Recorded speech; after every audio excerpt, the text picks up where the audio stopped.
Welcome to the Salmon Runs YouTube. Enjoy the video.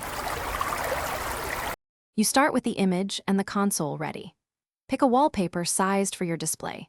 1920 x 1080 works. 3840 x 2160 is ideal, saved as PNG or JPG and kept under 5 MB so the dashboard accepts it.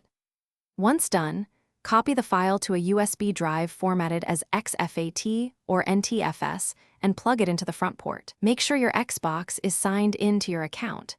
If you plan to use the developer mode or apps, enable those options now so you won't interrupt the next steps.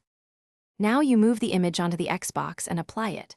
Launch Media Player from Apps, browse the USB, and open the photo, then press the controller menu button and choose Set as Background so the system replaces the home tile.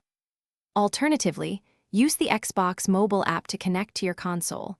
Upload the image to your console storage or capture it via remote play and save it, then set it as a background through the app's background or screenshots options. These methods use built-in features, so no hacks are required. Finish by confirming the wallpaper appears on the home and guide screens. Sometimes a quick restart makes the change take effect. If the image is rejected, resize it to recommended pixels, lower the file size, or convert it to JPG and try again. File format and size are common issues.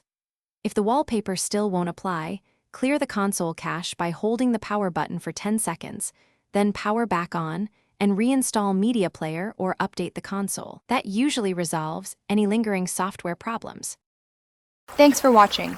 Consider subscribing if we helped you.